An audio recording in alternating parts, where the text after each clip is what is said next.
জরুরি ভিত্তিতে সরকার ২,৫০০-এর বেশি কনস্টেবল নিয়োগ দেবে জানিয়েছেন স্বরাষ্ট্রমন্ত্রী সালাউদ্দিন আহমেদ। সচিবালয় মন্ত্রণালয়ের সভাকক্ষে বিভিন্ন দপ্তরের প্রধানদের সঙ্গে মতবিনিময় সভা শেষে তিনি একথা বলেন। জানান, বিডিআর বিদ্রোহের ঘটনা পুনঃ তদন্তে নতুন কমিশন হবে।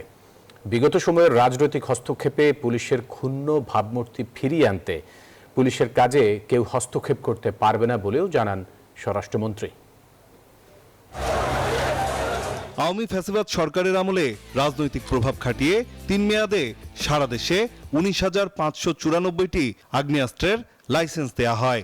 পরে অন্তর্বর্তী সরকার এসব আগ্নেয়াস্ত্রের লাইসেন্স স্থগিত করে। প্রায় ১০,০০০-এরও বেশি অস্ত্র জমা হয়। সোমবার সচিবালয়ে স্বরাষ্ট্র মন্ত্রণালয়ের বিভিন্ন দপ্তর ও সংস্থা প্রধানের সাথে বৈঠক শেষে স্বরাষ্ট্রমন্ত্রী জানান, রাজনৈতিক প্রভাবে দেয়া এসব লাইসেন্স বাতিল করা হবে। যেগুলো দেখা যাবে পরীক্ষা নিরীক্ষা করে যে তাদের লাইসেন্স দেওয়াটা ঠিক হয় নাই, যথাযথ প্রক্রিয়া অনুসরণ করে নাই, রাজনৈতিক উদ্দেশ্যে বা বিভিন্ন অপরাধমূলক কর্মকাণ্ড করার উদ্দেশ্যে হয়তো অন্যভাবে তারা লাইসেন্স পেয়েছে রাজনৈতিক বিবেচনায়, সেই বিবেচনায় যারা পেয়েছে সেগুলো বাতিল করা হবে। পদ খালি থাকায় ২,৭০১ জন কনস্টেবল নিয়োগ প্রক্রিয়া। ক্রাঞ্চি রোলের ভিতর চকলেট ক্রিমের filling, all time cream roll, মুখে দিতেই স্পেশাল ইনসাইড শুরু করার পাশাপাশি আওয়ামী আমলে পুলিশের নিয়োগ দুর্নীতি খতিয়ে দেখা হবে বলেও জানান সালাউদ্দিন আহমেদ। পুলিশের সব পর্যায়ে আমাদের জনবলের অভাব আছে।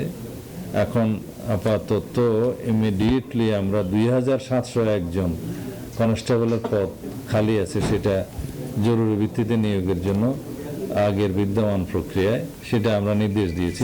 পুলিশের বিভিন্ন পর্যায়ে নিয়োগের ক্ষেত্রে স্পেশালি কনস্টেবলের কথাটা বলেছি, ওই স্থায়ী ঠিকানা জালিয়াতি করে অনেক জায়গায় নিয়োগ টিয়োগ হয়েছে, তো সেগুলো একটু ফাইন্ড আউট করে বিবেচনা নিতে বলছে, আবার যেন কারো উপরে জুলুম না হয়। বৈঠকে ৫ আগস্টের পর রাজধানী সহ দেশের বিভিন্ন থানায় হওয়া মিথ্যা মামলা নিয়েও আলোচনা হয় বলে জানান স্বরাষ্ট্রমন্ত্রী। যারা সেখানে জড়িত থাকার প্রশ্নই আসে না, সেই জায়গায় অনেক বড় বড় ব্যবসায়ী এবং অনেক স্বনামধন্য ব্যক্তি, সমাজের বিশিষ্ট ব্যক্তিদেরকেও এরকম আসামি করা হয়েছে, অনেক মানুষকে এইভাবে ভোগান্তিতে ফেলা হয়েছে। সেটা আমরা পরীক্ষা নিরীক্ষা করে বলেছি তাদের এই যে যথাযথ ব্যবস্থা করা এবং তারা যেন ভোগান্তির সৃষ্টি না হয় সেগুলো দেখবে। মব কালচারের দিন শেষ উল্লেখ করে স্বরাষ্ট্রমন্ত্রী বলেন, এসব করলে সরকার কঠোর অ্যাকশনে যাবে। ইশতেহারের মধ্যেও আছে যে আমরা বিডিআর ঘটনাটা পুনঃপুঙ্খানুপুঙ্খ করে পুনঃতদন্ত অথবা একটা কমিশন গঠন করে কমিশনের রিপোর্ট অনুসারে কাজ করব।